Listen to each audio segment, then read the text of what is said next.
We're live. Good evening. I'd like to call this order, the Oxford Town Council to order, I guess. Everybody's got a copy of the agenda in front of them. Someone like to make a motion to move to accept that agenda, please. Moved by Councillor Adshed, second by Councillor Jones. All those in favor, raise your hand. Contrary, motion carried. Next on the agenda is the approval of the previous minutes from Town Council meeting November 16th. Rachel, do we have to read through those or just are having them accepted? No, if everybody's okay with them. Anybody have any questions about the those minutes? Is that Councillor Jones, are you waving? Yes, I just have a question there about the Habitat for Humanity on that letter. Did they send us a letter that they were going to finish that build in 2021? Is that what I saw?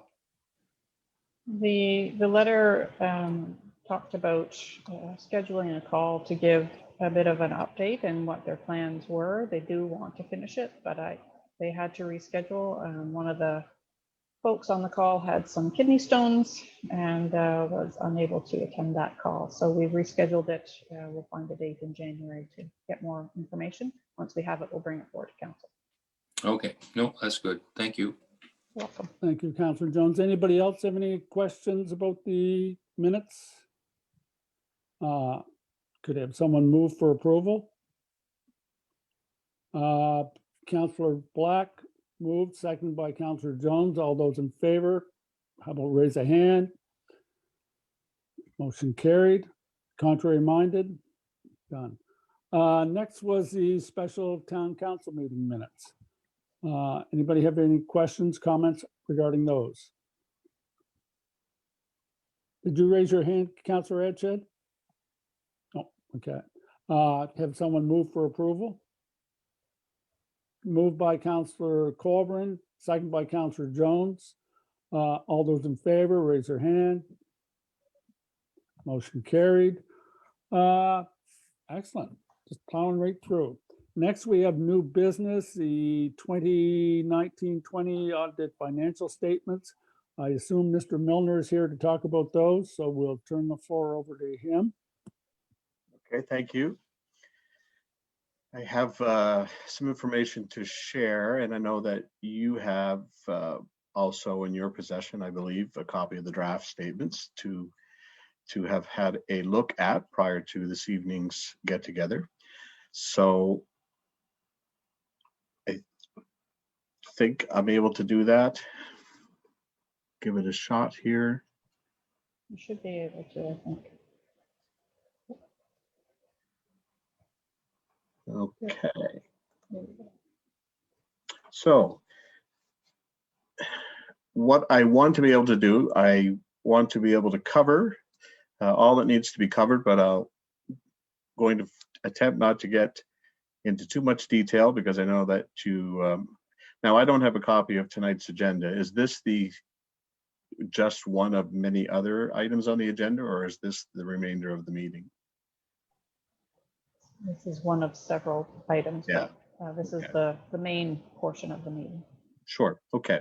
So I'm just going to start through. I certainly encourage at any point, if there are questions that you have, I'm more than willing to just stop at that point because it's probably most relevant to answer a question when we're in that particular section of the financials, rather than waiting till that time has passed. So by all means, just simply wave wildly or do something to make me stop. Now, the set of statements that are put together here are prepared according to public sector rules and regulations. So we call these the PSAB statements. They combine for the town of Oxford literally 5 different funds. And so you have some that are larger than others, but definitely the general operating fund is significant, the water operating fund, and then you have 2 capital funds. And so you have the general capital fund and the water capital fund. And then additionally, you have reserve funds. So this set of statements serves to pull all of those together and present effectively a statement of financial position or a balance sheet, and then also to present this, effectively an income statement or a statement of financial activities for the year for the municipality.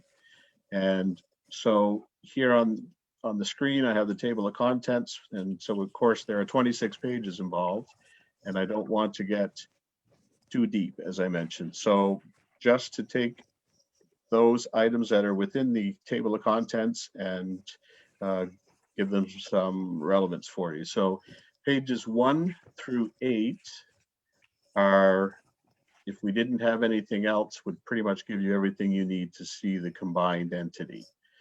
From 9 through 17, the notes to the consolidated financial statements, they just generally provide lots of other information. If there's a number on the face of the balance sheet or the income statement, then you'll be finding more detail on things like accounts receivable or long-term debt or your capital assets for the year. So that's 9 through 17. And then specifically 18 through 21, it provides a nice added level of detail as to what's in the general operating fund, since it's the most significant piece of your activity. And following that, the water utility schedules. So we conduct an audit, of course, on all aspects of the municipality, but we present in pages 22 through 25 the very more specific disclosure and presentation of the revenues and expenses of the water utility as required by the Nova Scotia Utility Review Board. So this is sort of a dual purpose financial statement in that these are included here, and we also give our audit opinion on the water operations here. And finally, the very last schedule is a segmented disclosure, which effectively just attempts to take all your revenues and expenses and break them into all the areas that your municipality is, whether it be administration or protective services or transportation, what have you. So we won't necessarily look at that one in too much detail. It's a requirement, but it probably won't add huge value to us reviewing the results this evening. So all that being said, this set of statements has been marked draft.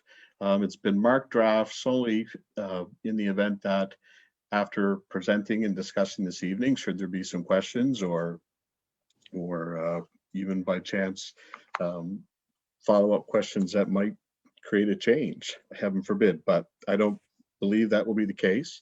And so the management responsibility, which is page 1, that's a one pager that following this evening's presentation, if all are feeling that the statements are appropriate and okay for the current year, then that will be signed. And that's management's representation that everything is in order. Because really these financial statements, although we're doing a third-party independent audit, they truly do belong to and are the responsibility of you as the governance group. So that's what that management responsibility page does. And also too, the independent auditor's report, which is included on page 2 and 3, it currently is marked draft, but again, upon this evening's meeting being completed and the statements presented and a positive motion on your behalf to accept the statements, then simply all the draft will be removed from all these statements. We would then sign formally the 2-page audit report along with your signature on the management responsibility. And then we can have these statements make their way off to the province as quickly as possible. So all that being said, on to page 4, this is the consolidated statement of operations, accumulated surplus. So here's here is the combined entity in a nutshell: revenues, expenditures, and 3 different views. Firstly, your budget, then your actual results, and then a prior year for comparative purposes. So it helps you to put things into perspective. So I just tend to start with at a high level. And so first I would just make note of overall revenues. So you're looking at total revenues actual, 2,951,777. And you're looking at a budget of 2.8. And in the prior year, you were looking at an actual spend of 2.851 million. So as you can see, it is quite a consistent year. And going by line item, really, we don't see significant variation. Now, one that we do see some increase in terms of actual versus the budget. We have some higher numbers in the actual results than what we had planned for in the 86.5 number. And I made a couple of notes just to try to make some of these explanations for you. There were 2 line items here that I noted that created the majority of the difference between the actual and a lower budget.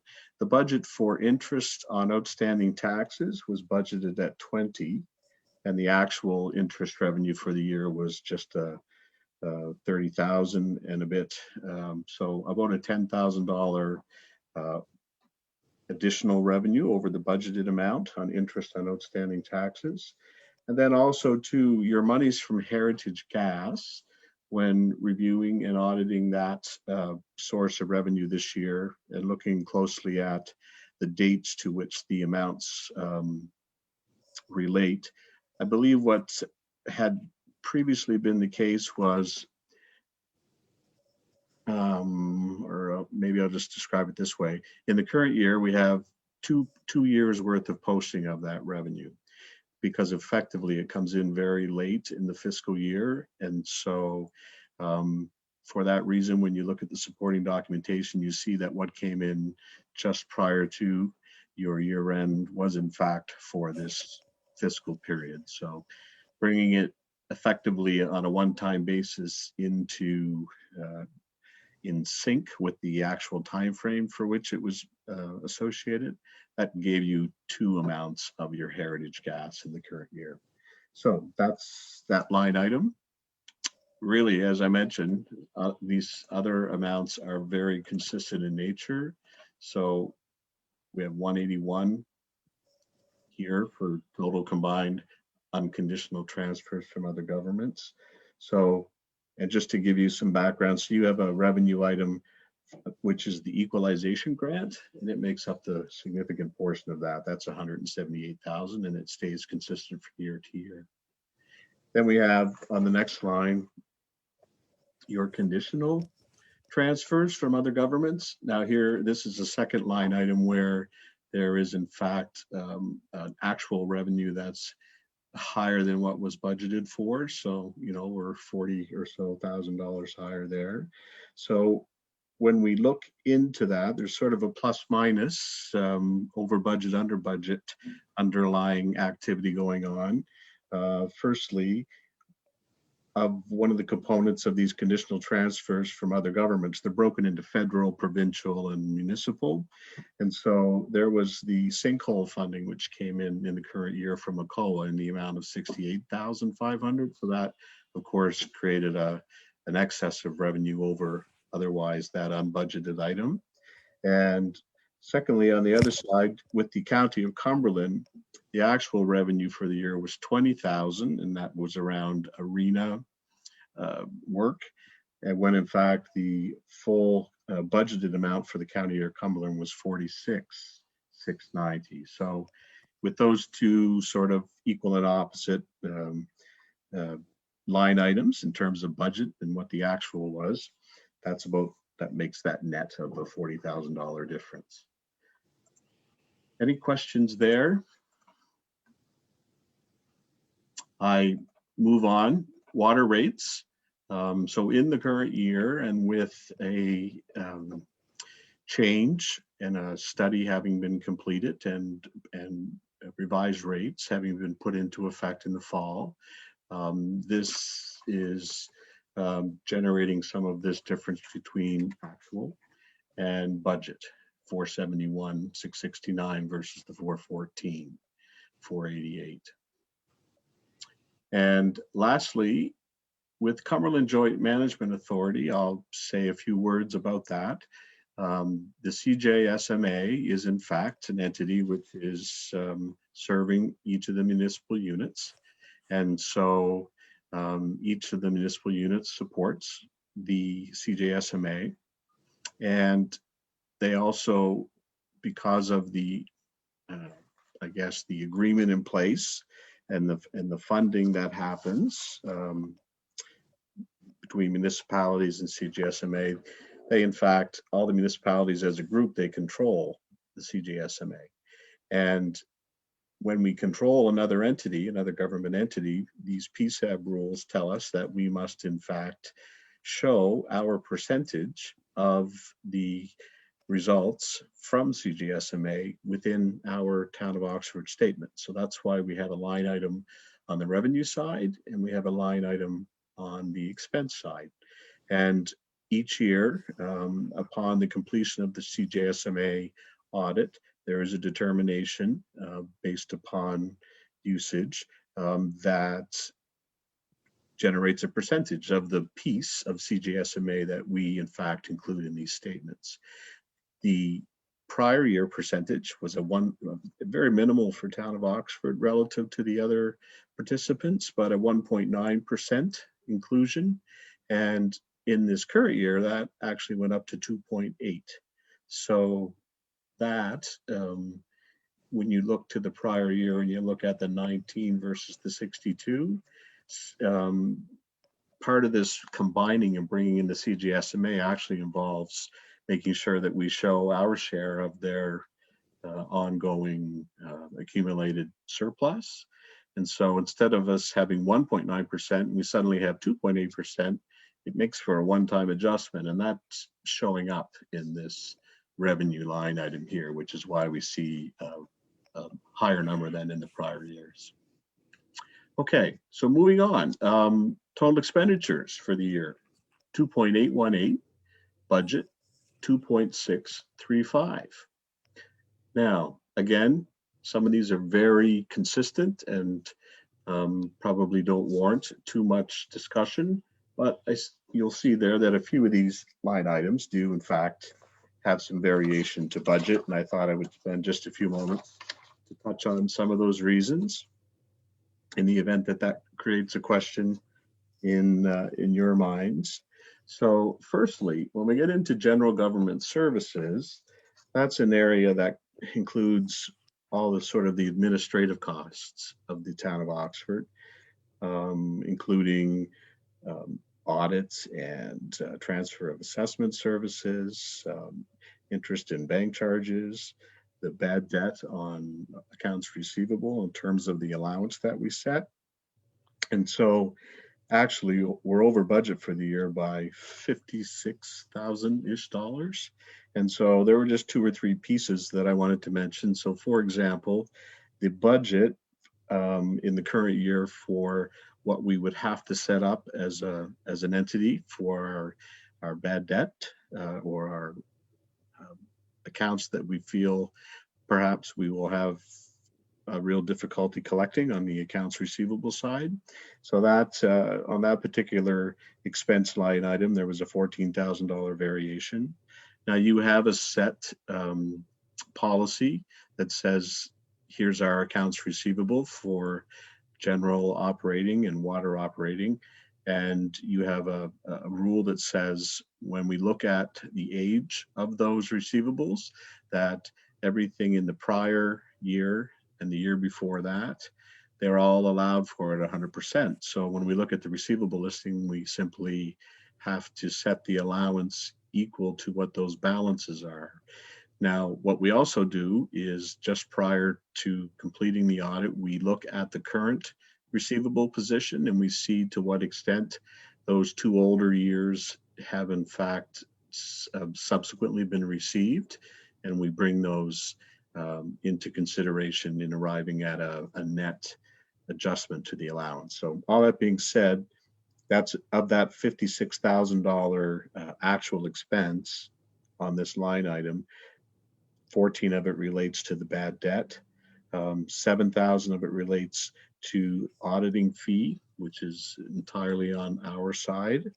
And the other larger piece of it relates on the administrative line to wages. So there were a couple of events that would move that number up. We have an accrual of time in lieu, and there's been significant extra effort and hours going in this very challenging year. So albeit that time in lieu is not all in the administrative area, a portion of it is. So that's one of the items that would be driving up that line to some degree.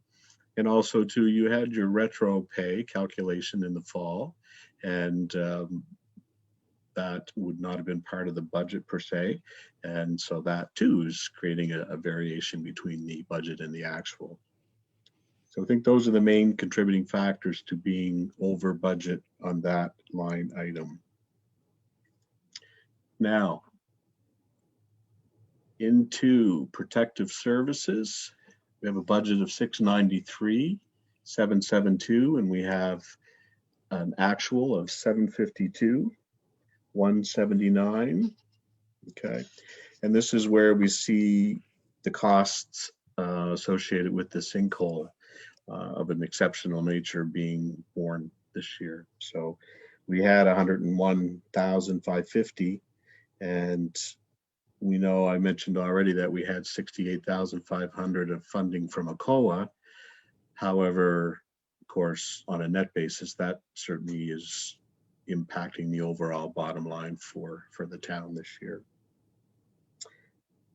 There was a positive offsetting on the protective side. Within police protection, there was discovered billing error, invoicing error when it came to your RCMP protective services. And so that was probably a good $30-some thousand, 30 and change, that helped to create some recovery in the current year. And so therefore you're coming in under budget on the line item for protective services. So that's some discussion that I can offer there. Transportation is quite consistent with budget. Likewise, environmental health, public health. I know that I'm getting into too much detail, so I'm just trying to move on. And if you have any questions, by all means, raise your hand and ask. So I think really, I mentioned the expense side of the CGSMA. I did want to point out too, that when we add all your funds together and we do this consolidated view, sometimes some funds have revenues and expenses with each other.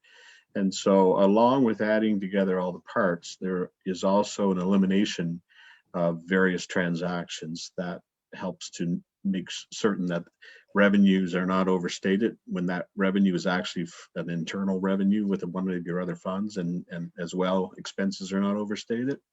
So, and that comes into play with this Cumberland Joint Services Management Authority. So when we combine those results, we brought in our 2.8% of CGSMA's revenue, and we brought in 2.8% of CGSMA's expenses.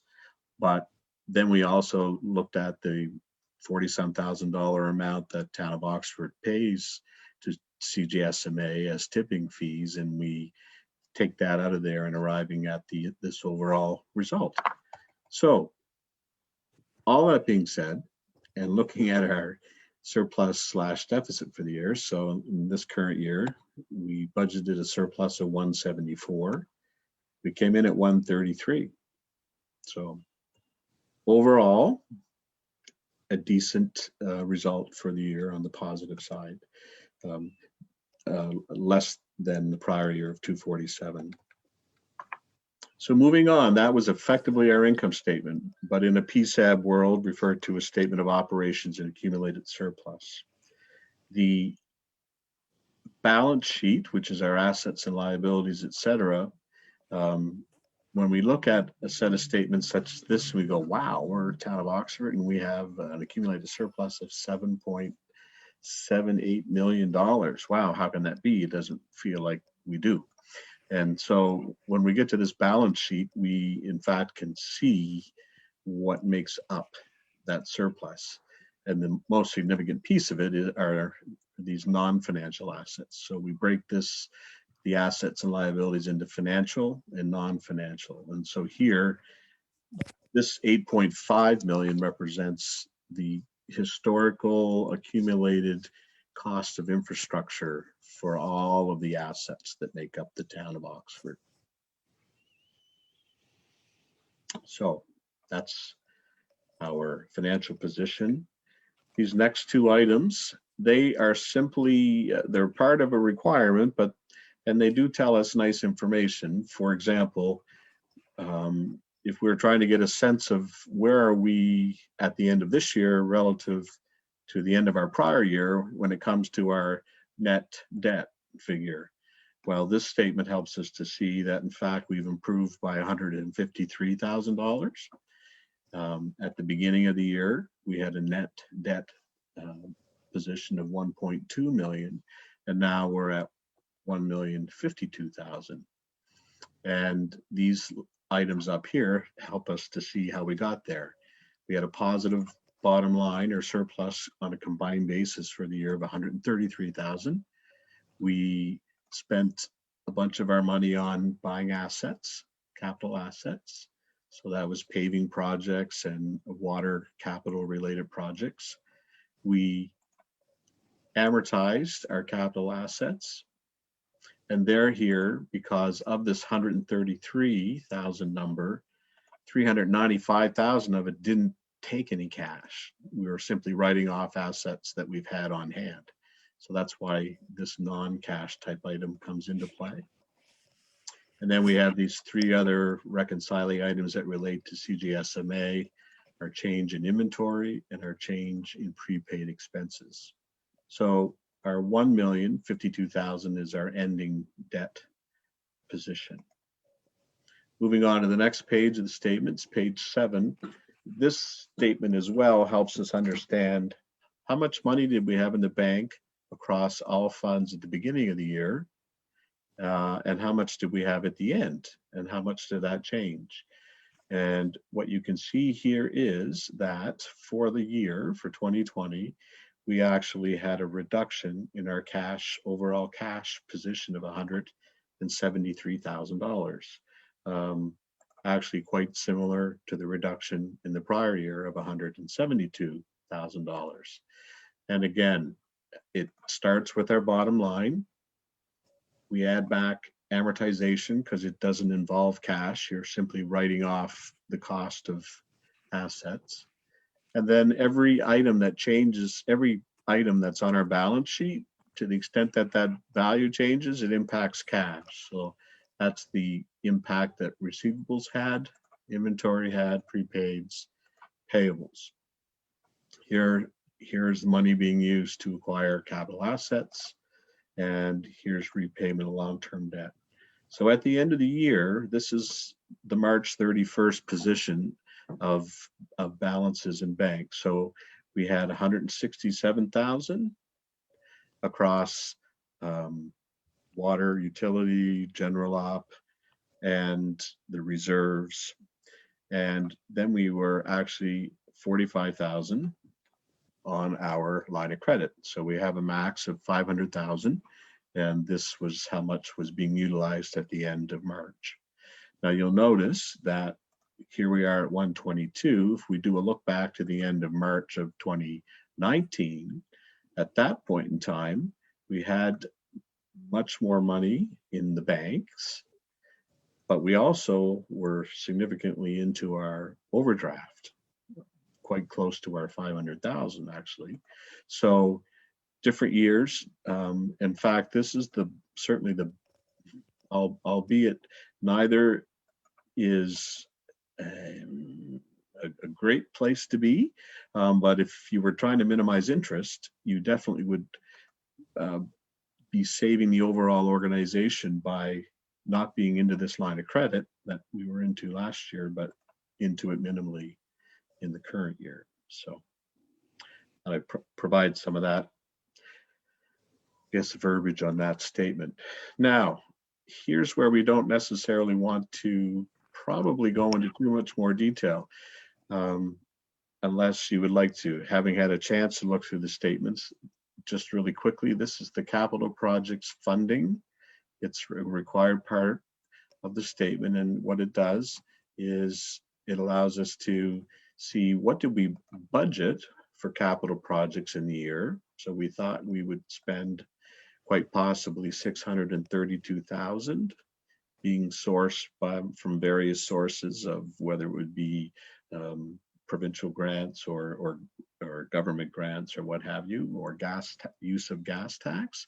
And then we have the actual of what we actually invested. So here's that $301,000 purchase of capital assets in the year. So 82,000 was spent in paving, and on a combined basis, 218,865 was invested or spent on the water capital side.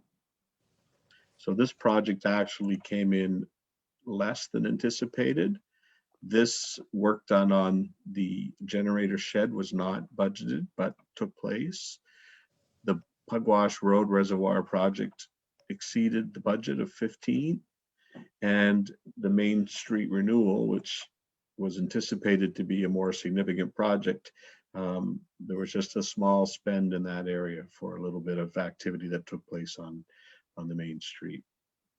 So I hope that helps to sort of give you an overview of what's taking place on the capital side of things for the town.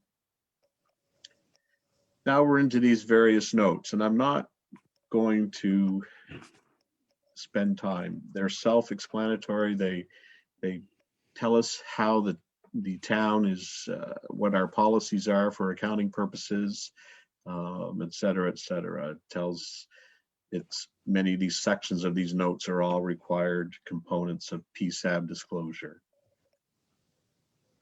I mentioned earlier that the notes will give support for items that are back on the balance sheet and the income statement. So this tells us what we had, how the cash and cash equivalents came to be at end of year 167 versus last year. And this is the receivable detail that helps us to understand that of our total of 380, it's made up of taxes, water, federal government, and other at the end of the year.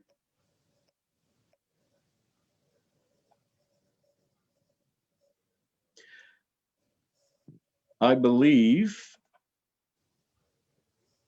we've probably given enough time to capital assets. So I mentioned on a couple of occasions, these are our additions for the year. This is our amortization. And this is our ending net book value, 7.272 versus last year's, or sorry, this is our accumulated amortization. This is our net book value at the end of this current year. This is detail of our various items of long-term debt. So we have one which was in fact paid out during the year. And we have 1, 2, 3, 4, 5, plus a capital lease on the backhoe, totaling 1.4 million. And these are the principal repayment requirements for those items of debt over the next 5 years. It helps the reader understand how much cash we have to have available to, on an annual basis, pay down our existing debt load. Okay. A couple of the other things that I wanted to touch base on tonight. I wanted to help provide some clarity on sort of how all your funds fit together, because we always have a lot of activity where there's a due from one fund and payable to another fund and this sort of thing. So I thought it would be a useful exercise to take a look at where you were at the end of March of 2020. So I am going to try to share something else.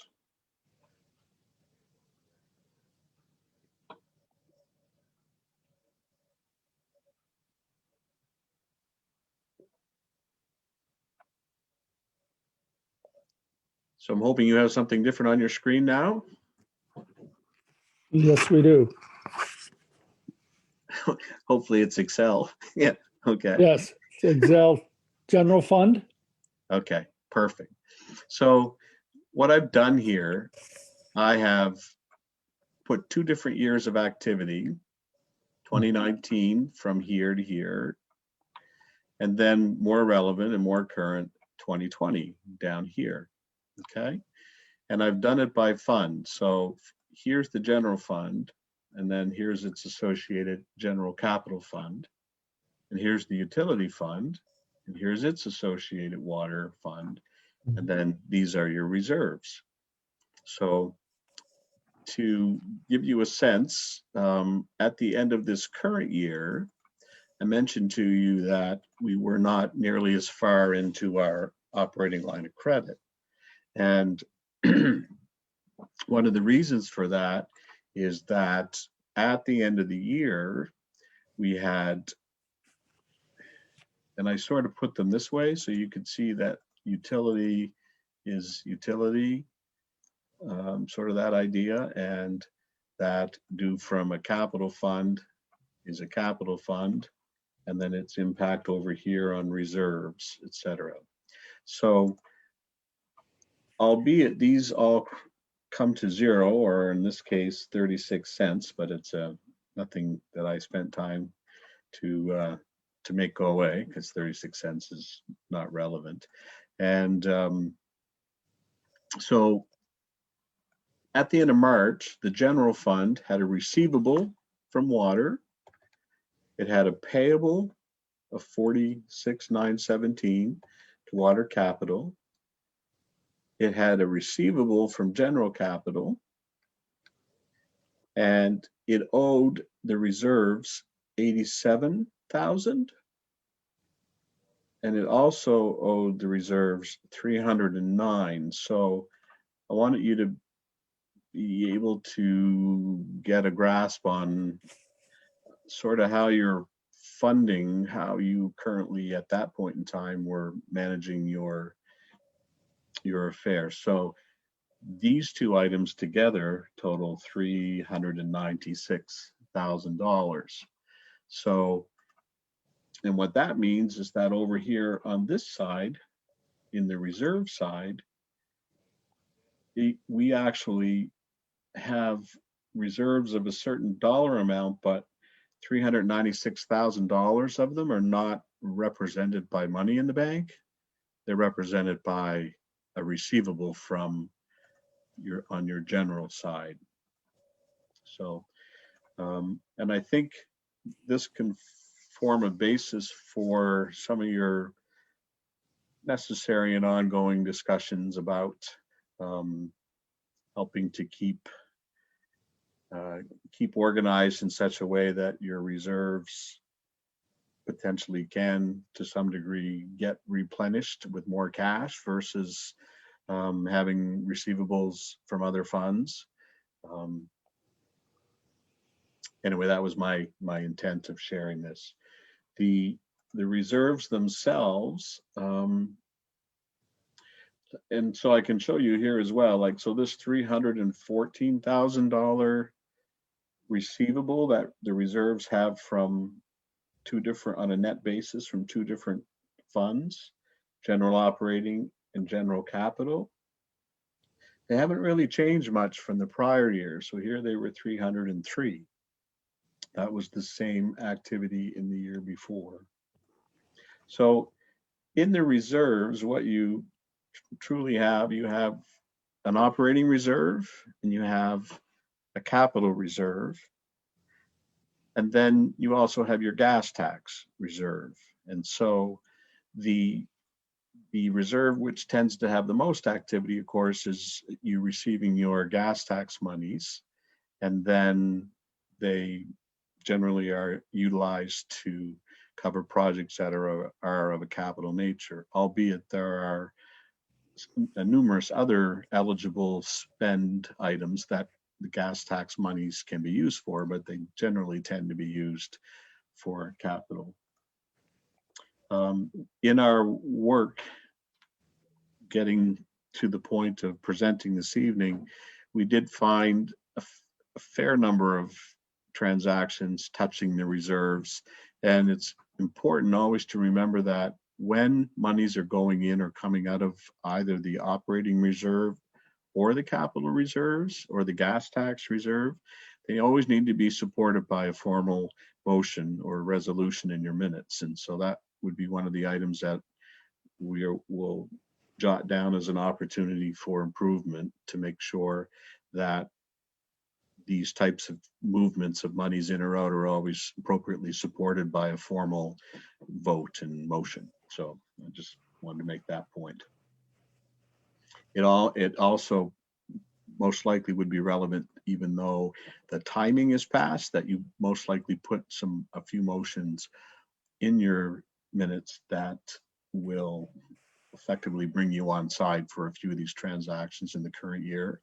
Examples would be there was a use of $2,500 to give monies to the Cumberland Trail group who were trying to raise funds. And so to the extent that the town of Oxford could help, it allowed them to leverage and attempt to get additional monies from other groups as well. So that money wasn't spent from gas tax, like it just came out of your operating fund, but the true I guess background around that was that your intent was to use gas tax monies. So some of our year-end entries reflect the flow of those monies back and forth, touching some of these due to froms.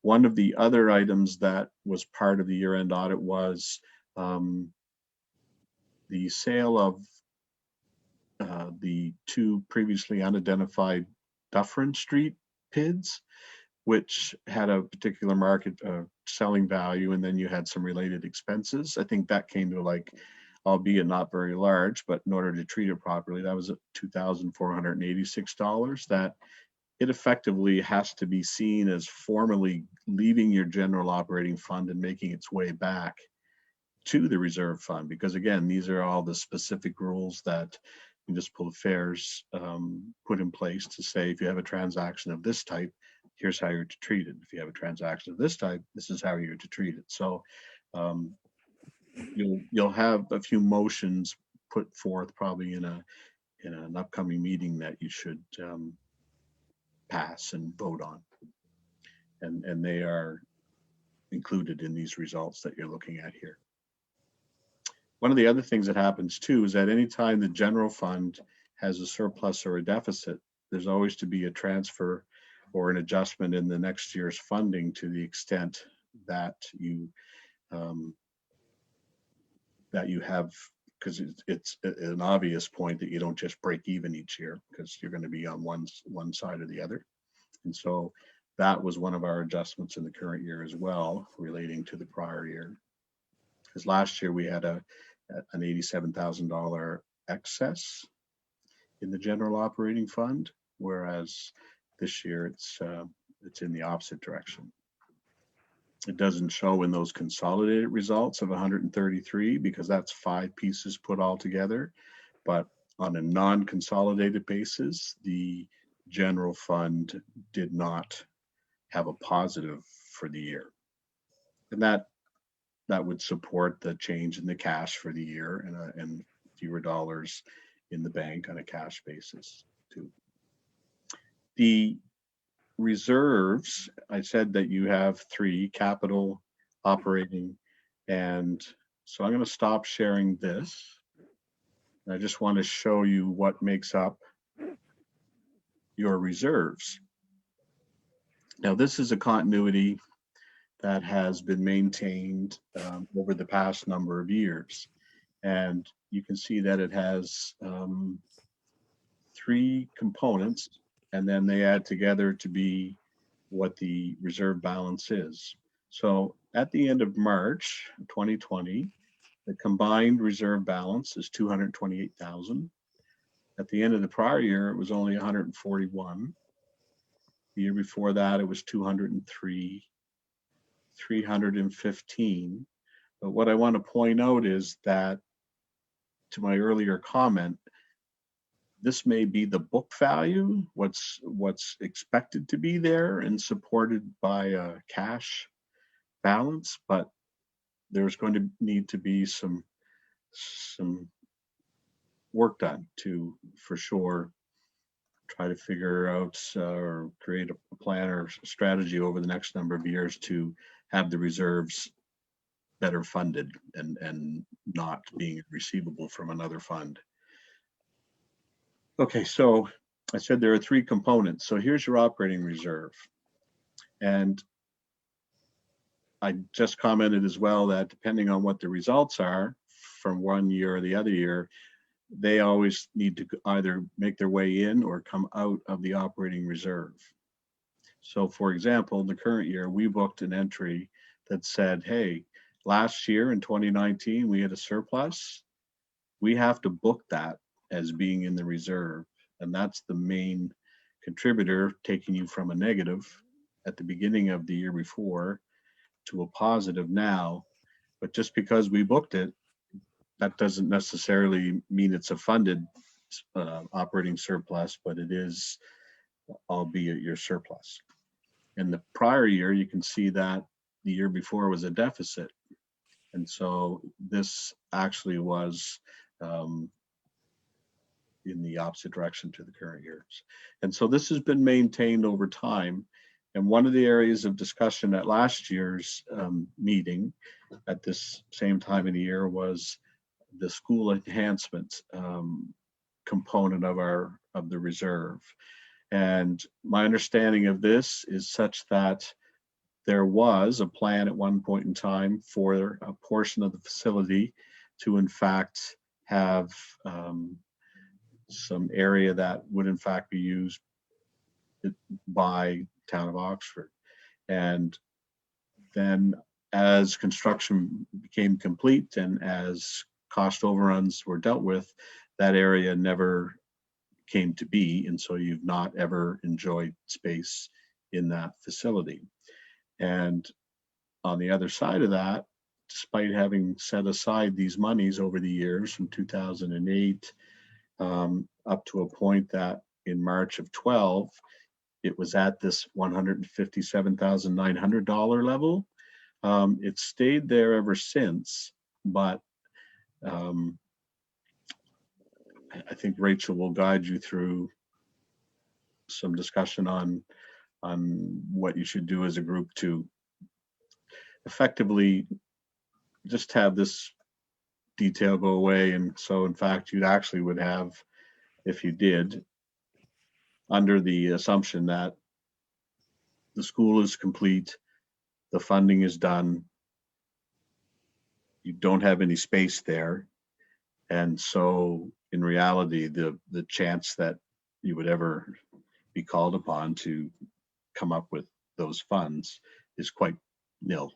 I believe you would, I think, come to that conclusion as a group. But I'll leave that for discussion amongst yourselves, but I really would like you to have a formal motion so that when you look at your reserve, it might stop looking like this, this, and this.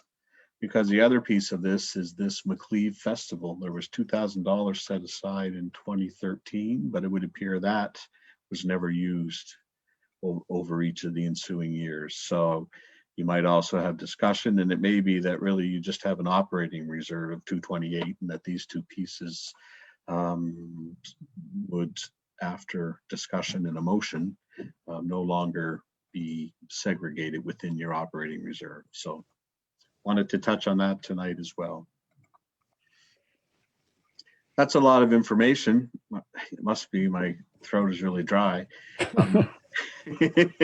And I know that you have lots of additional things, I'm sure, on your agenda tonight. So to wrap up, I've attempted to discuss and present the underlying facts of your revenues and expenses and your resulting bottom line for the year. I wanted to talk to you about your reserves.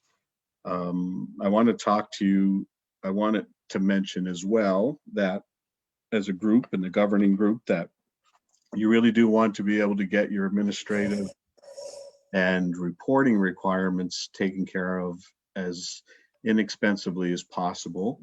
And so I'm hoping you're on a go forward, able to have discussion and make some arrangements whereby some resource from the province can help you through the next bit of time as Ruth Ann continues her learning about the municipal ins and outs. It's our intent to share and go through in lots of detail our adjustments that we came up with for the end of this year. So I was just doing a bit of a tally. The 5 different funds generated 106 adjustments that we booked for the year. So my intent is to say, okay, what is the nature of those 106, and just make a few different buckets. This is specific municipal accounting. You wouldn't otherwise know if you haven't had the training, and so let's make sure that Ruth Ann gets the training and or gets the background so that because she seems very capable and very able to take care of this for you guys. And but it all takes training. It's like putting any of us into something that we've never done before. We have to make sure that we put the tools in the toolbox. So that's good. I guess I just want to say to the group, let's get some additional tools in her toolbox so that she'll succeed and you guys will succeed as a result.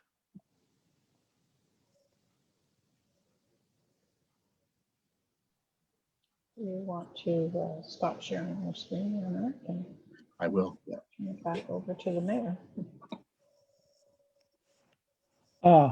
Quite the presentation. Does anyone have questions for Mark about any of what he's enlightened us with tonight? Councillor Jones, you're on mute.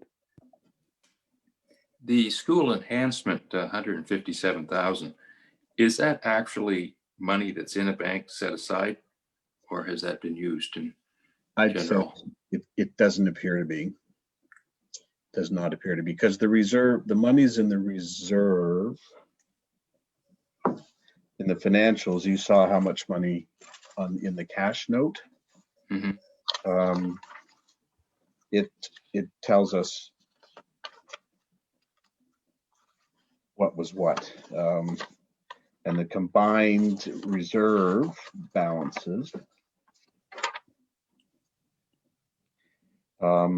Yeah, I'm thinking there was only about $70,000 because the other piece of the reserve bank, there's 174,637 here as reserve bank, but gas tax, if I recall, was about 104 of that.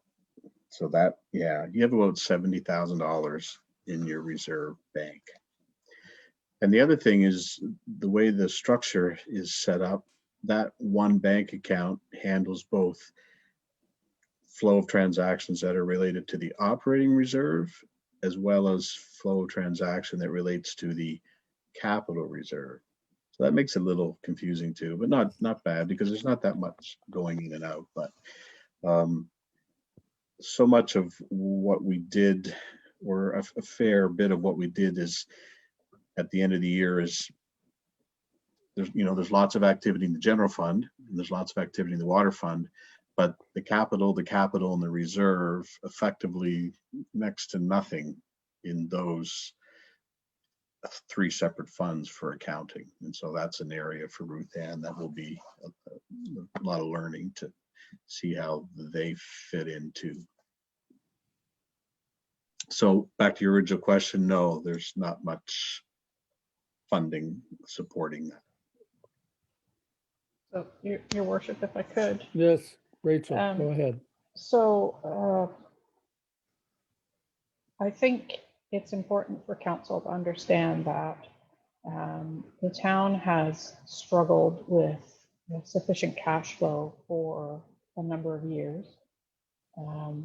There has been some inconsistency and not well documented processes or transfers or things that have happened in the past. And through the past 2 audits, so this audit ends for March 31st, 2019, right? No, 20. One is 20. Yeah, 20. So, we've been working with the auditors. We've had new staff come in. We've been trying to source back a lot of that activity, make sense of it, account for it. The auditors have done a significant amount of tracing back and trying to sort through a lot of that information. And we haven't until this point had this detailed reserve fund GL to take a look at where all of those transfers should have been, should be going. And so, you know, there is that piece in my report that's later in the agenda that we do have a significant concern around the funds. And it is going to be a big piece for this council to kind of tackle and find some resources to be able to work through where that can come from and how we rebuild based on quite a number of years of inconsistency and not necessarily a lot of that information being brought forward into the public and to council. So I just want to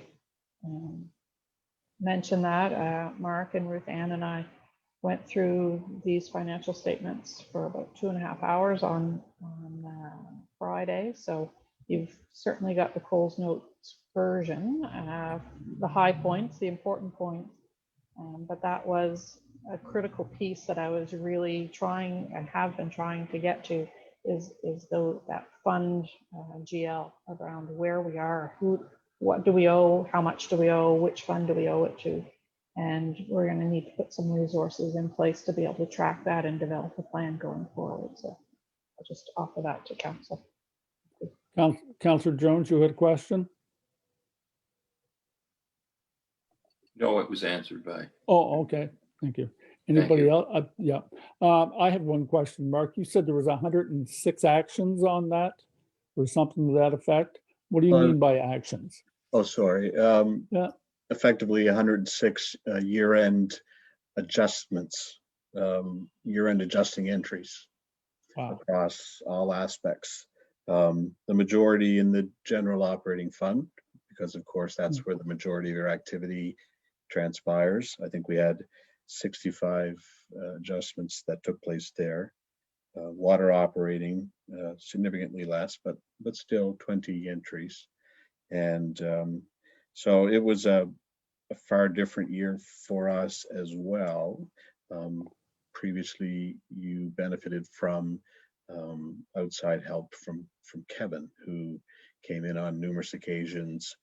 And so, for example, at the end of March 2019, so many of these pieces that this year we dealt with were not items that previously had to be considered because they were already adjusted, etc.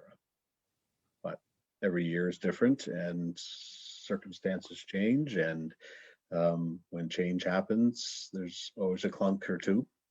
Mm-hmm. So, okay, thank you. Anyone else have questions for Mark? Councillor Adchet.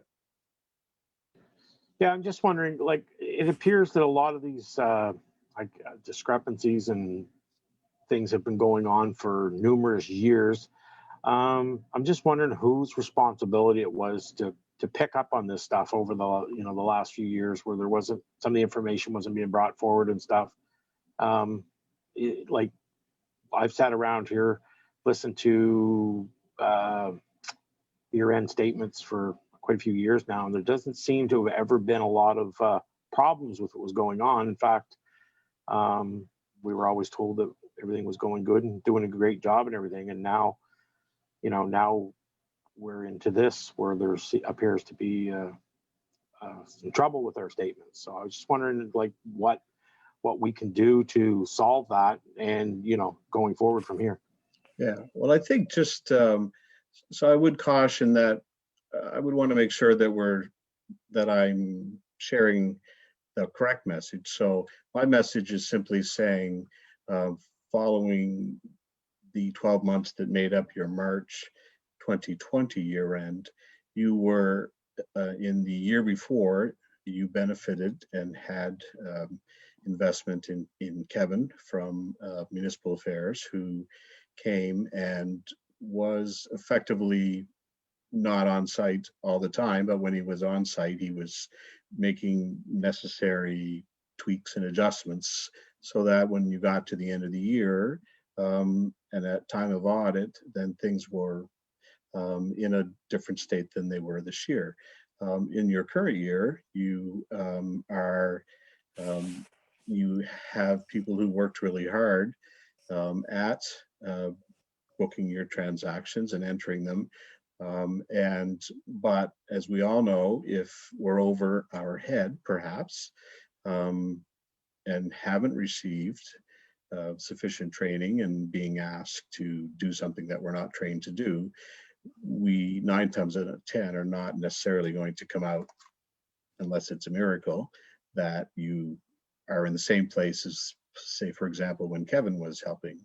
And then, of course, prior to that, you know, you had a full-time financial person in-house, leadership-wise, who was, you know, effectively bringing things together. So when we're talking about this sort of exceptional year, because I think too, if I look back to last year's audit, the general fund had, I think, I wouldn't be misleading you, I think there were 10 adjustments. And that's more than reasonable when you're doing an audit of a, you know, fairly sized organization. So it's just the spread. It's really when we're talking about some of, firstly, when we're talking about the adjusting entries that I make note of, it's this one exceptional year. And then once in your current year, you get some additional resource in so that people have a higher comfort level in dealing within municipal accounting, you'll be fine. I have every confidence that you will be. I think that Rachel's comment about getting some clarity or suddenly a larger picture, I guess when I present a statement, I want to try to make sure, without killing you with detail, that I'm helping you to understand as best possible what they mean.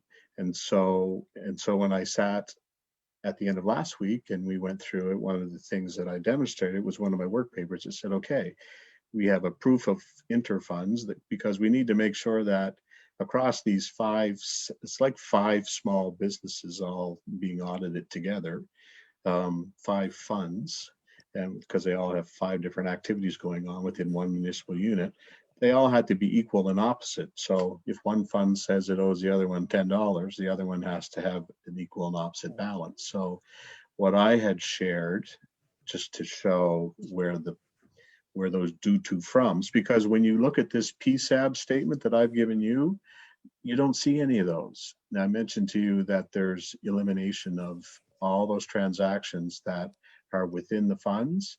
So firstly, it's the revenues and the expenses, but also it's the due tos and the due froms. They all go away because you can't, if you're doing a consolidated statement of the 5 funds together, you can't have a receivable up top on the balance sheet and the payable down below. They wash away, and it's part of this overall consolidation. So I think what it is just me choosing to demonstrate in a particular way. It helped to shine more light on your otherwise than was coming from maybe an understanding of the statements previously. Is that fair to say, Rachel? I think that describes. I think so. Because I don't think the province wants consolidated statements because it's easy for them, right? That's the PSAB way. Yep. But it really doesn't help council or staff understand the truest detail of the operations. We want the non-consolidated to be able to truly understand where everything resides and where it sits. Yeah. When you take out all those eliminations and put it into consolidated statements, it takes away some of that detail and as Mark says, some of that light that shines into more of the clarity of exactly the position, perhaps. Yeah. Now, in addition to consolidated statements, you also have non-consolidated statements that are generated because they form the basis for the consolidated. Like you put all the 5 pieces together as they exist, and then when you put them together, then you get rid of the intercompany stuff, interfund stuff that happens. So, but in an ideal world, you guys would sit down, maybe not on a monthly basis, but at least on a quarterly basis, and you would have 5 different financial statements. One for general, one for water, one for each of the 2 capital funds, and one for reserves. And when you sit down with the non-consolidated statements, it's at that point that you truly would have that ability to see. You go, oh, here's 200,000 over here that's owing from one fund to another. But in absence of that more regular reporting, more frequent reporting during the year, that probably has contributed to the fact that there's lack of clarity. And really your goal would be to get to the place for Ruth Ann to feel comfortable and be able to produce, even on a quarterly basis, that snapshot of here are 5 separate financial statements, and sit down with them, and you could take the balance sheets on each of those 5 funds, and one would show you would highlight this one owes that one owes this one, and effectively the same thing that I shared in my summary that I had on the screen earlier. So yeah, by no means do I want to make it sound like there was stuff we didn't know, or I think it's just that my presentation style is to say I want to make sure that for your investment in the audit, that it's really important that I can share to the governing group as much understanding as, because admittedly we're in these roles, but they may not necessarily always be, our greatest strength. So.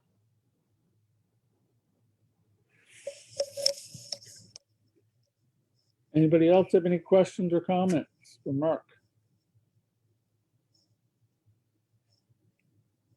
Oh, okay, Councillor Jones. So from here, we either vote to approve this audit, or it gets turned over to the audit committee. Is that the procedure, or what is the case, Your Worship? Sorry.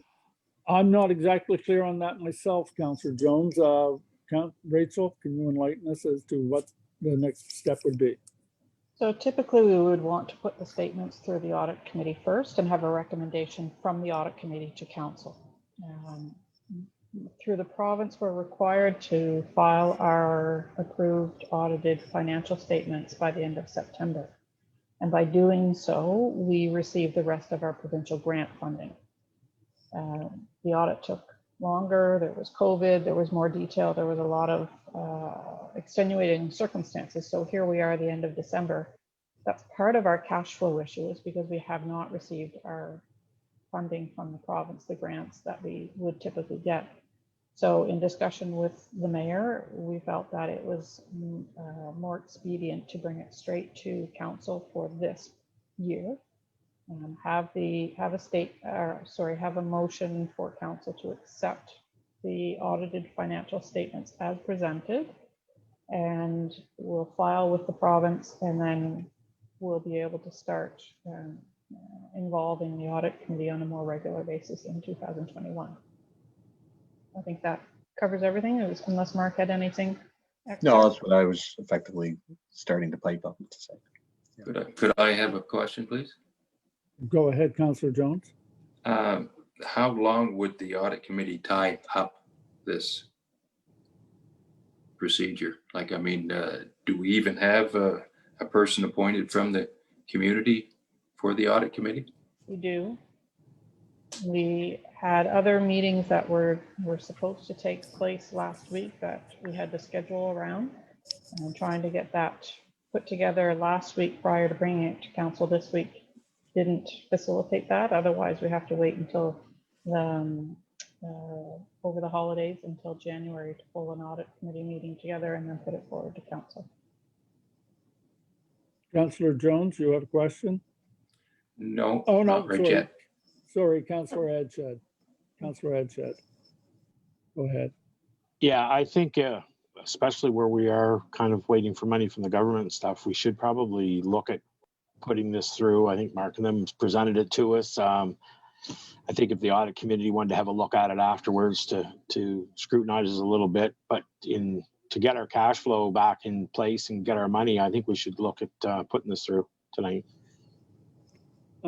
Councillor Black, you had a question or a comment? Well, when did we have a meeting, an audit meeting? Have we had one lately or? No, we haven't. We typically would have it once the statements are ready, and we would typically have one 2 to 3 times a year to go through an interim audit or to discuss other financial matters.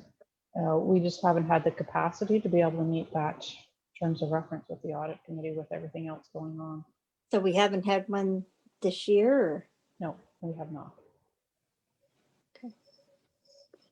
So just for the record, the individuals making up the audit committee are? We have 3 members of council and 1 member of the public right now. We've got the ad out for a 2nd member. And then as resource, myself, Ruth Ann, and the auditor. Yeah. What the audit committee is designed to do is to act as an interface. They act on behalf of the municipality to make decisions, review the statements. They would look at the same details and then make a suggestion to you. So effectively, you're listening to and hearing significantly more information than you normally would, because I believe last year it would have come forward as audit committee met, audited statements were reviewed, and we recommend that they be accepted, and you would have had a motion and moved on. So in some ways, it's beneficial for us to have this opportunity this evening to talk about the results, and also to help you, to give you some sense of the areas where you're, I guess, Challenge. yeah, where your challenges are, and where you can be putting your resource and time and thought to problem solve and strategize. And we didn't have the draft statements until late Friday afternoon, so we wouldn't be able to have an audit committee before tonight's meeting. Right. Councillor Colburn, do you have a question, or you're just sort of up? I can't No. tell if you're waving. Oh, okay, I couldn't tell if you're waving or I not. do. So if we pass this and we have an audit committee meeting later on, does that mean it's almost a waste of time because we passed it and nothing can be changed? Or is that the way it would work, Mark? Or Well, I mean, I feel that it would be beneficial for the folks on the audit committee to certainly be reviewing these drafts, these suggested final results. But we also felt it very important, because you were meeting this evening, to have you have an opportunity to hear the results of the audit for the year. So if there was any way that somehow the audit committee could have a very quick part in the decision, that would be better, but only if they can turn it around very quickly.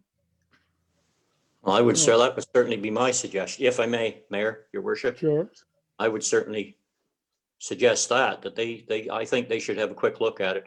We've this has been going on since September we were supposed to have this done, or so I don't think another week would make a whole pile of difference. Are we going to go broke in the next week before the holidays are over? We're If I actually pretty might- close to that for cash flow, council. Okay. If we delay this, I assume we wouldn't be voting on this till our next council meeting, which would put us another 4 weeks down the road. Am I correct there? That's correct. Yeah, so as a matter of expediency, we thought it might be best to bring it directly to council. Councillor Jones, you have a question? Could we not have a special council meeting the first week of January to table this until then? And I mean, I'm on the audit committee. I can meet before that. Councillor Edged? I'm just wondering what benefit it will be for the audit committee to look at this, considering I guess we have an ad out for another person to go on it. It's whether the other person at large can come in and meet with us and everything. And I just wonder what benefit we would gain by having the audit committee look at this. Good question. Well, I guess it's about semantics. We probably have come from a place where you didn't have an audit committee in years past. And so in more recent years, trying to be better structured on behalf of the province to say, okay, we need to make sure that municipal units have put a structure in place that has a group of individuals who are carrying out the roles of audit committee and having them take a look at it first and then move it along. So the reality is it would potentially have there would be no different outcome. However, in being cautious and ensuring that members of audit committee do have a chance to look at this, I guess that would be with you as a group to decide if you should, in fact, just back up for a second. Like Paul, do you feel that there would be an opportunity somehow for a quick audit committee meeting this week on a Tuesday or a Wednesday? Thinking more before January 4th. I don't know necessarily this week, but what's that? That gives us 2 weeks. Well, you've got Christmas in there. You're going to lose a few days. Do we even have a full audit committee? I did quite catch that when you said something there, Rachel. So we have one vacancy for members of the public, and we've had 2 applicants. So that was something that I was going to bring forward to committee of the whole in January to be able to formally appoint the second person. We also have to check with the auditor what his availability is over the Christmas break to be able to meet with the audit committee. And I would also, and I totally understand what the point is to involve the audit committee. It is very important. However, we are outside our legislated requirement to file our financial reports to be able to get our funding from the province. And so I would think that the province would recommend to say, unless there's a material difference in the expected outcome of the financial statements, certainly file with the province, get your funding, because we've received a letter from the deputy minister, which I circulated to council, saying we're looking for and we require your financial statements and your reports, and then bring this forward at a time in January to the audit committee to say, okay, here's the whole deal, and this is what it is, and this is what we're starting with as of March 31st, 2020, and we need to be cognizant of all of that as we're moving into the next audit for the year ending 2021. That's just my thoughts on that. Councillor Jones? I'm more interested in the list of recommendations that's going to come back from the audit committee.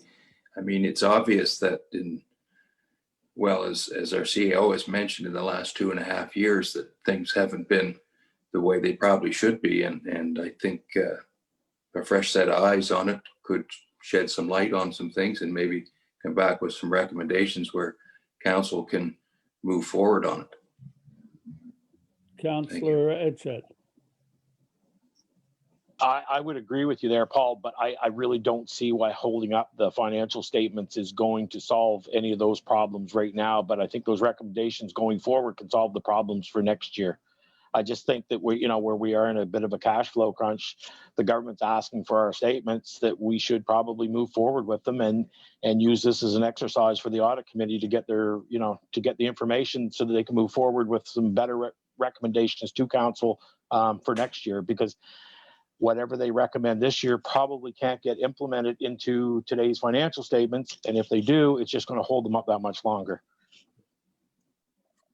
Mark, Yeah, go I ahead, would just Mark. I would just comment that there has been significant work and adjustment made where required, regardless of which segment of a balance sheet or an income statement accounts that might have been impacted. And so generally when we do an audit, we have a certain threshold where in which we would say, well, is this material or is this not material? And we would then from there perhaps make note of it, but not even adjust it. But in the circumstances where we know that we're in a learning curve for new accounting staff, we've effectively made adjustments. And despite the fact that perhaps in other scenarios we would have just made you aware that, we found a difference here, but we've left it unadjusted because it's immaterial or what have you. So definitely, yeah, I guess, I'm not in a position, and nor should I be, to impact which way you want to go on this. My only concern would be that the audit committee does have a responsibility, and we are slightly going at it, but I would want them to see the results. But you do have a significant need to get your funding rolling.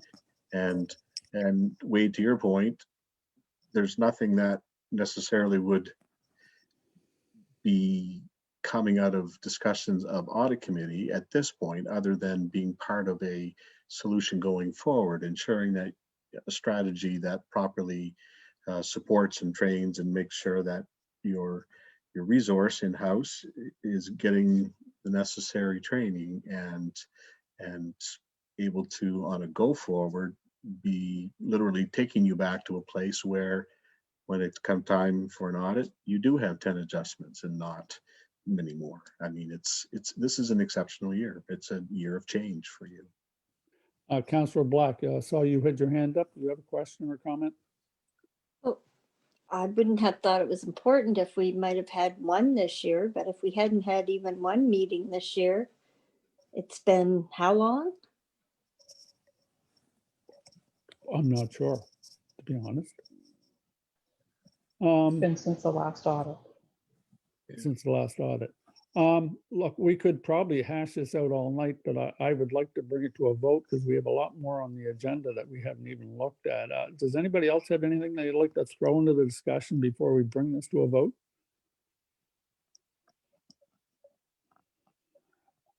Does someone want to make a recommendation on the budget we've been presented? Or Councillor Edgett, go ahead.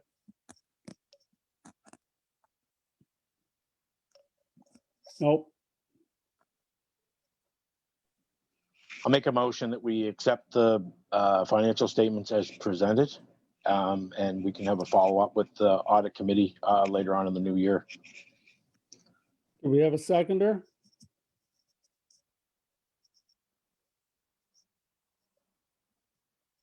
No. So I'm not sure what happens here, Rachel. I guess it dies on the floor. Is that the phrase? Motion dies, and Yeah. we'll need instruction from council for future direction. Okay. Does that come now or later? Whatever council would like. Well, I would think we would want to attend to it as quick as possible. Suggestions, anyone? This is all new to me. Well. I would think the first step would be that we would ensure that members of that committee receive the very same information that is currently available to this group, and then proceed attempting to be as timely as possible in a meeting and decision from that information. Okay. That would make sense, Paul?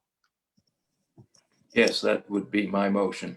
is to have the audit committee review that and bring it back to council as quick as possible. And if we have a special council meeting the first week of January to facilitate that motion, then so be it. Do we have a seconder? Seconded by Councillor Colburn. All those in favor say aye. Motion, all those opposed? One opposed, motion carried. Okay. Well, thank you, Mark, for all your information. It's been very informative. And we shall persevere on, I guess. Okay. Well, I will leave you to the rest of your agenda. Okay, Thanks, thank you Mark. very much. Have a good evening. Okay. Next on the agenda is the arena agreement draft that showed up today, I think.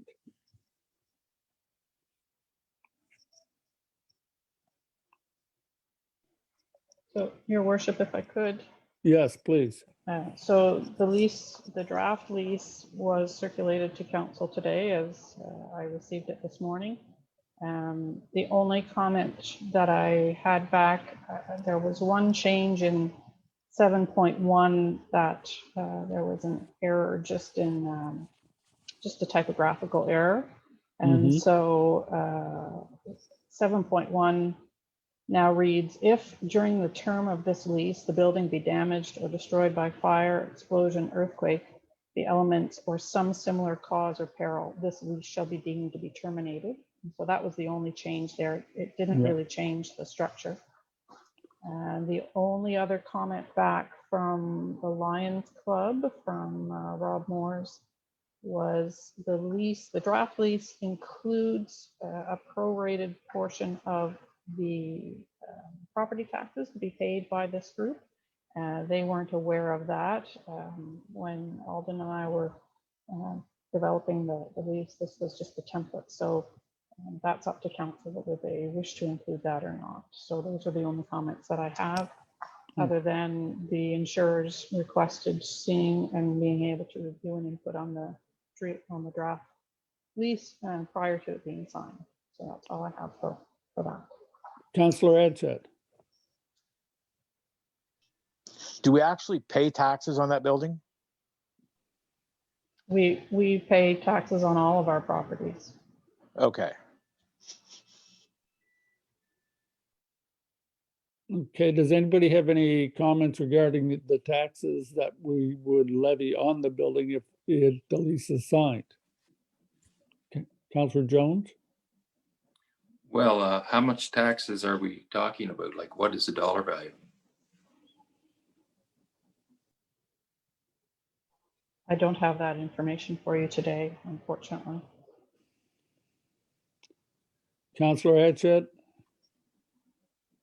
I'm just thinking that if the building's sitting there vacant, we have to pay taxes on it anyways. So if we, when this group takes it over, it's really going to be a wash anyways for us for taxes. I mean, they are a volunteer group. There's some money, volunteer money going in. It goes back to the same thing as the Lions Club were providing us with a service in the community. We were charging them taxes on their buildings and stuff. And I know we're legislated to do so, but I think that for this instance, we should take a serious look at just leaving it as is for taxes and us continue on paying them. Someone want to make that a motion? I'll make that a motion, Your Worship. We Moved don't by need a Council- motion. We We don't need a don't? motion for that. Oh. We're just talking about what the lease should or shouldn't include, and Okay. we can make those. Okay. Okay, well, I don't feel that it should include the taxes. I think we're pretty well in agreement with should make that go away. Yep, no problem. Excellent, thank you. Anything else about the lease?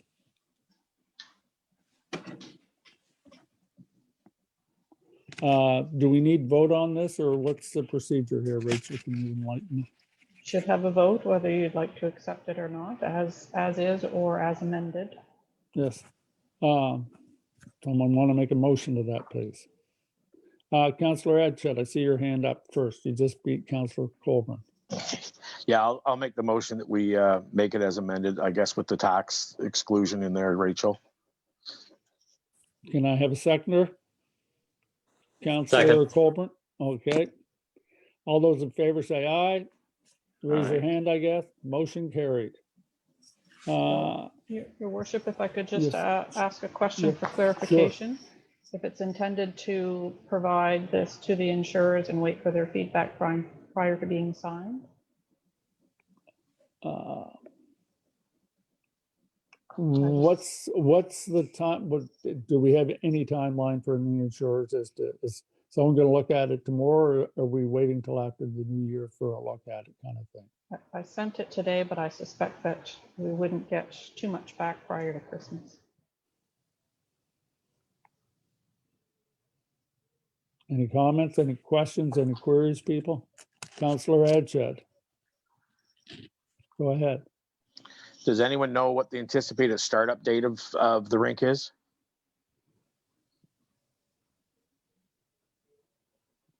That seems to be a resounding, nobody seems to know as to when. I know we've got some really warm weather coming, but I don't think that will affect it much. Counselor Colburn, are you waving your hand? I can't tell. Yeah, Yep, okay. my understanding is it's going to be very soon. Now, I might not have 100% of the facts, but I understand they've pretty well got the ice in. I don't know if I'm correct in that, but that's what I was told today. So I haven't been Yep. over there. So Just caution council on the impact of our overall insurance without having Right. the insurers review this, but Mhm. that's just something to Okay. think about. Counselor Adshed, you were waving your hand there. Well, I do believe that our initial motion, we did have a risk assessment clause in our motion to make sure the insurance companies were on board with it. Yeah. I think we've probably alienated the insurance company a fair amount right now. And if we proceed with this, it may alienate them even more. But, you know, I don't know. I don't want to see it slow it up, but There is is what it no insurance on the arena or its operations right now because of. So I guess if that's the case, does that mean there's not going to be after they read this lease? I don't know, but it might impact our overall insurance operations. That's what they're saying because of the lack of insurance there and the exposed risk. Okay. You're, okay, somebody else have something? Well, Could I ask a question? please do, Counselor Jones, go ahead. How many companies provide insurance for towns like this? Is this a one-off, or is it like car insurance, or what is it like? No, it's through the NSFM larger pool. So it's Frank Cowan Company that covers off the majority of municipal governments in Nova Scotia and other places. So they have 90 plus years of insurance and risk management in the municipal world.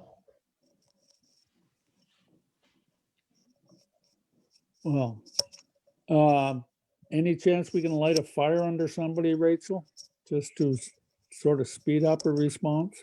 Well, I've sent it off to basically the one person that's still working this week between Gallagher Insurance and Frank Cowan.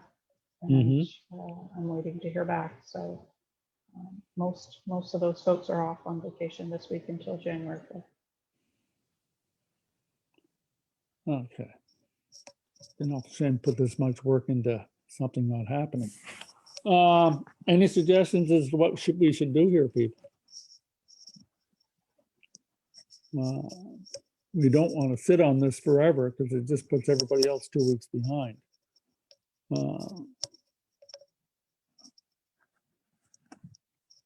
Okay. Counselor Adshed.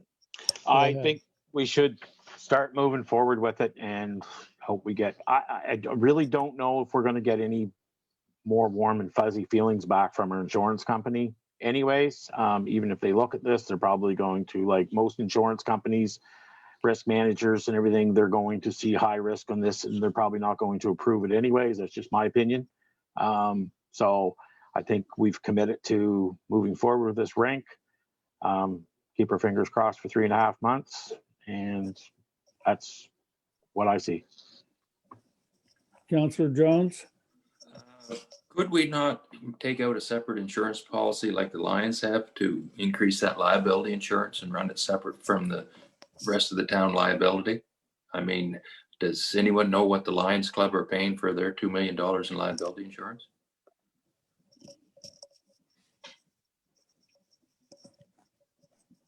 No one seems I to don't know. No idea. That ahead. information probably could be found out tomorrow, could it not, Rachel, as far as the cost of, say, an extra $5 million in liability insurance for that facility? So we're not eligible to put, our insurance doesn't cover that way. It doesn't go on particular facilities. It goes to our operations overall. And No, but I'm meaning to get a separate policy on that arena. that won't happen within the next week. We won't get a policy done. I can't foresee that happening just because of the work that would need to be done. It would have to be inspected. Insurers would have to be on site and take a look at it and draft a policy. We're 4 days away from Christmas, and I'd be surprised if I could find anybody who could actually do that within that time frame. Okay, thank you.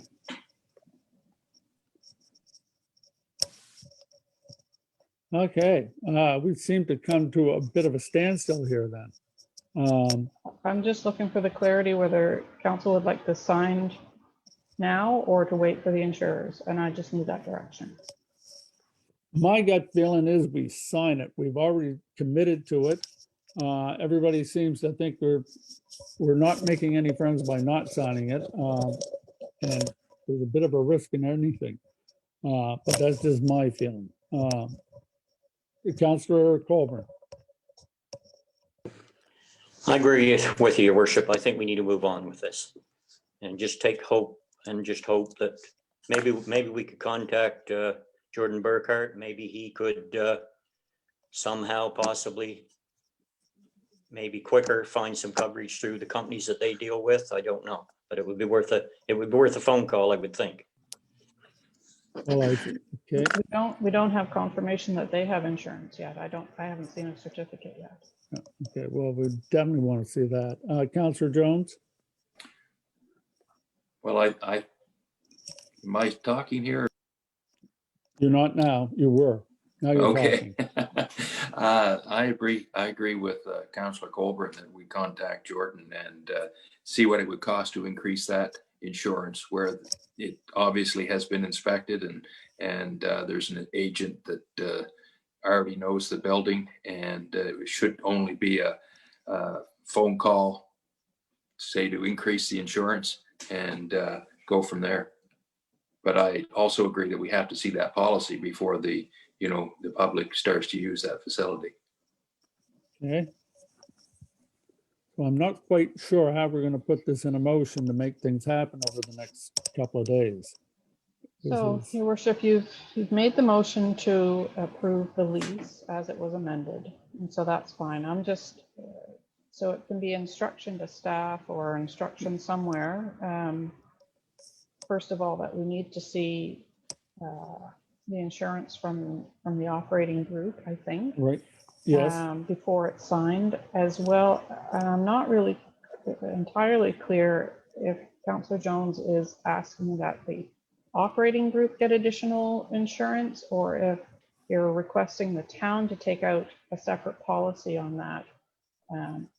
Well, at first, I was thinking that the town should do that, but I agree with your statement that it would be hard to get that done in such a hurry. And so I asked the next question that perhaps we could increase the insurance that the Lions have on the facility to safeguard anything that could happen. I assume And go ahead. I assume you mean by donating a small sum to the group to cover that additional insurance from the town. Exactly, yes. Councillor Edshed's waving. Yes, sir. I'm just looking through the agreement right now, but I thought that I seen in here that they would cover any increased insurance because we couldn't have insurance, but I thought I seen that today, so I'm not sure.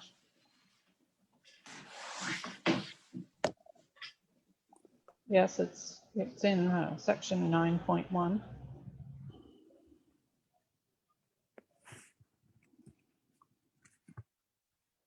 The tenant hereby indemnifies and saves harmless the landlord for any and all liability for personal injury or property damages which may arise from or is in any way connected with the tenant's use of the premises. The tenant agrees to obtain and maintain public liability and property damage insurance on the building and land for an amount not less than $2 million per occurrence, which insurance shall name the landlord as an insured party. The tenant further agrees to reimburse the landlord forthwith upon presentation of account for any increases in the landlord's own insurance due to the tenant's occupancy of the premises. Go ahead, Councillor Edgett. So does that mean then if our insurance gets canceled on that building, that they will cover the cost of the insurance to keep us current? Well, I don't think our insurance covers that building in particular. It's a sort of town blanket insurance, isn't it, Rachel? So currently, our insurers have revoked any insurance coverage on the arena based on moving forward with the risk of operation in this manner. And the lease that you just approved has a limit of $2 million liability insurance. So anything over and above that is going to come back on the town. But it says not less than $2 million. So that's not saying that they couldn't put $5 million on it. Am I correct? If they can obtain that, that's correct. And it does say there that they would pay us back for any extra insurance that was going to cost due to that. So if our insurance on that building has been canceled, that means we would have no insurance on it. So then they would cover the extra cost of the insurance as it stands right now. I don't believe our insurers will revisit putting insurance back to cover the operation of the arena based on this. But that's not what I'm saying. I'm saying we have no insurance on it. Then it's up to this group to put the insurance on it to cover all that stuff for us, basically. On their own policy.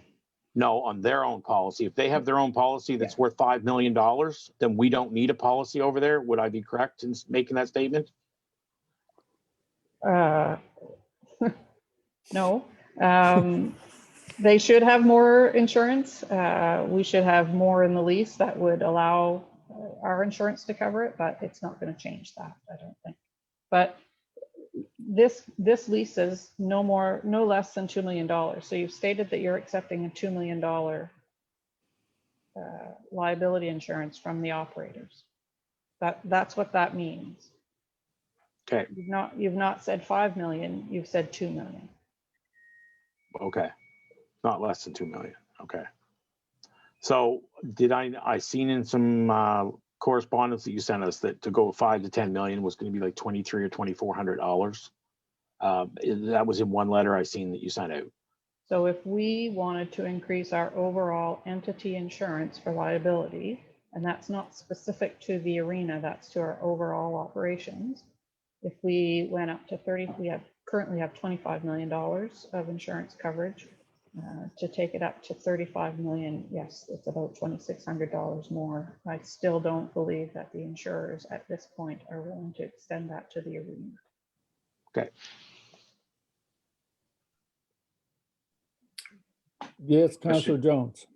So if we could ask for an amendment on 9.1 to change that not less than 2 million to not less than 5 million, and also put a stipulation in there that providing that it's not over a $2,500 expense to the town to offer that as a grant to the Lions Club, would that be acceptable to the group?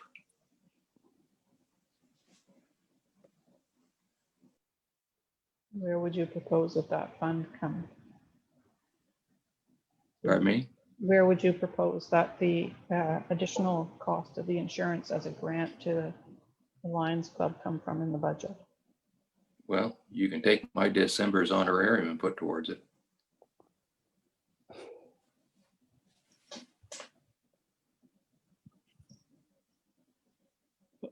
That's still probably not going to cover it. And I don't know, I'm not sure I quite understand what you're suggesting here, Paul, that Well, we, what I'm suggesting is that we Councillor replace Jones. we Yeah. replace 9.1 with change the 2 million to 5 million. And whatever that extra cost costs the group, meaning the Lions Club, that the town make a grant payable to that, is what I'm suggesting. Mhm. And I mean, with the number that Rachel came back with is $2,500. If that's the cost that we're looking at, that's the cost to the town for operating the rink for the winter. I think it's good bang for our buck. The 2,500 was the cost of the town increasing from 25 to $35 million of liability, but it still is not going to cover the arena. I don't know what it would cost for the operating group to change from 2 to 5 million if they can get it. So that cost is unknown. Councillor Edgett. Well, I think in light of the information that we're getting from our insurance company, that they are not going to insure that building for us to do this, then the group may have to pony up some more money for insurance to cover everyone's butts. Point of clarification, Councillor Edgett, the group, you mean the group that's leasing the arena? Okay, so we've got a motion on the floor, but it's never been brought to a vote.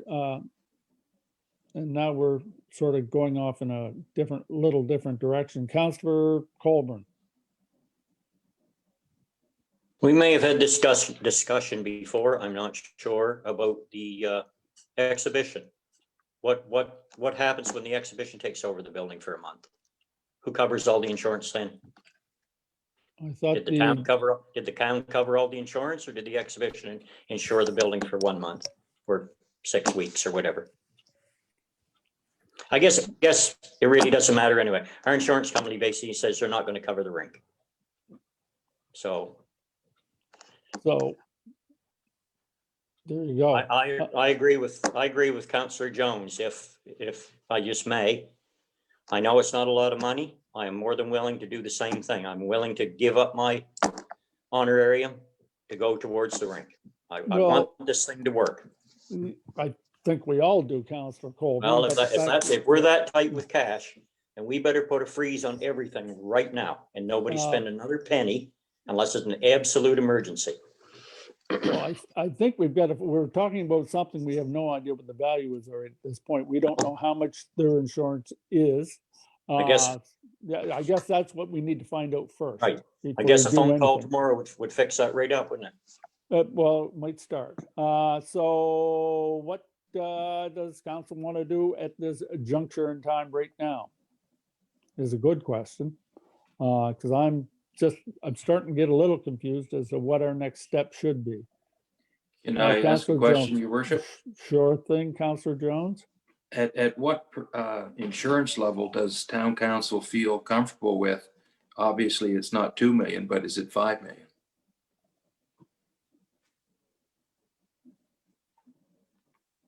I'm not sure I understand what I'm asking is what level of insurance does council feel comfortable with?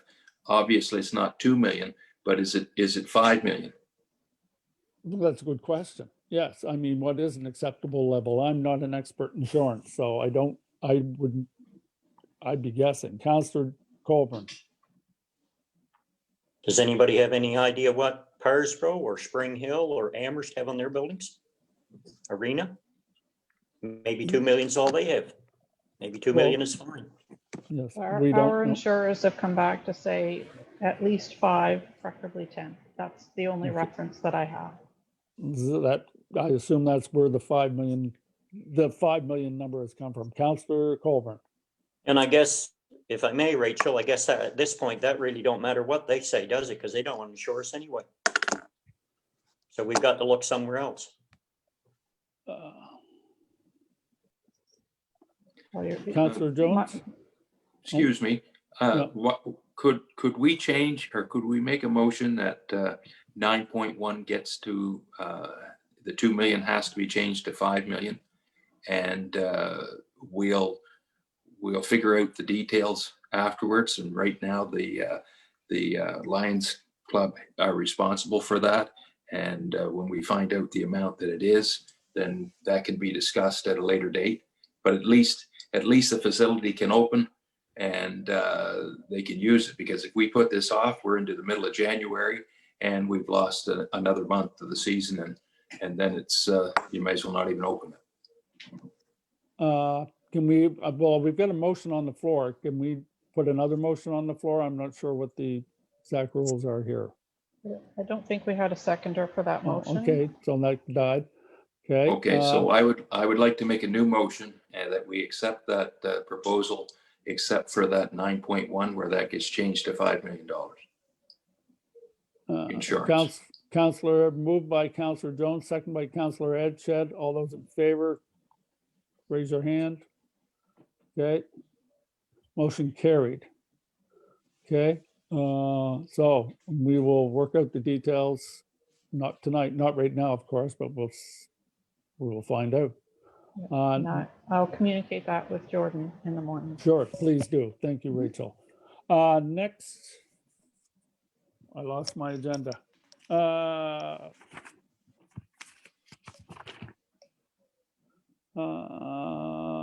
The January Committee of the Whole meeting is proposed postponement till January the 11th.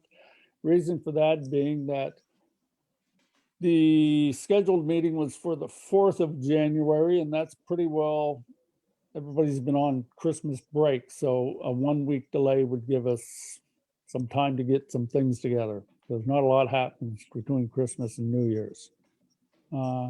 Questions or comments, anybody?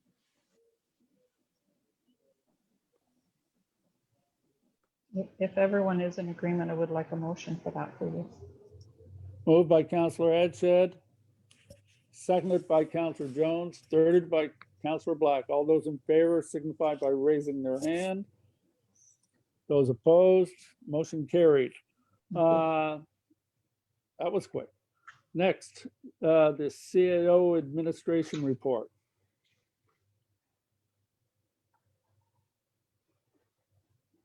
For your I'll turn it over to you. information. Yes. Pardon me? It's just for your information. Right, okay.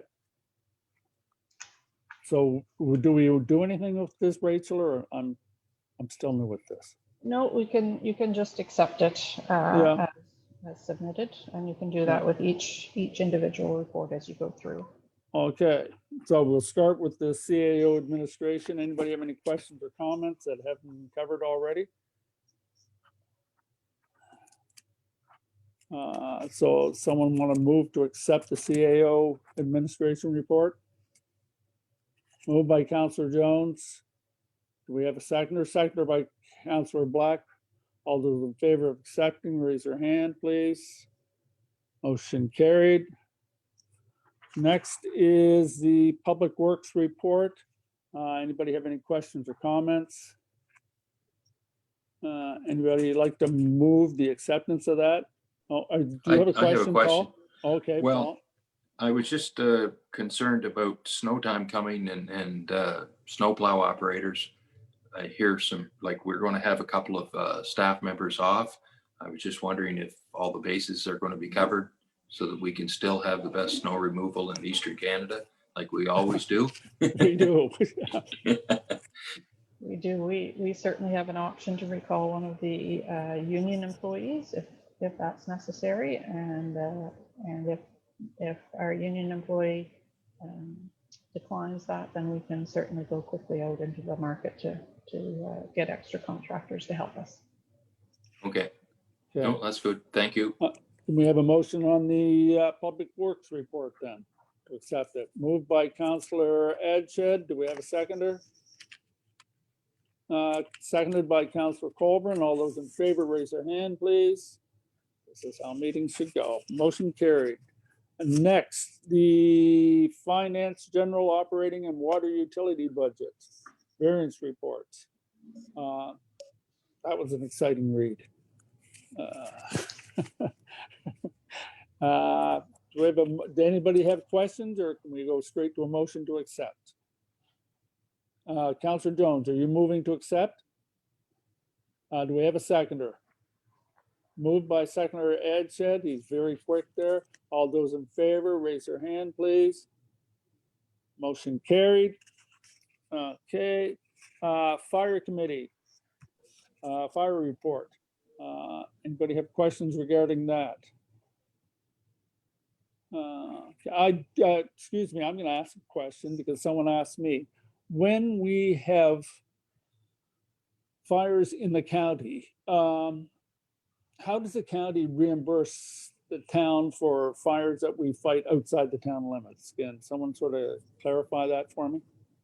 We have a contract Right. that we bill the county, and it's increased by, I think, CPI each year, and it's Right. current until 2023. So we got about $56,000 to $58,000, I think, this year for that service, and in 2023 we'll need to renegotiate that.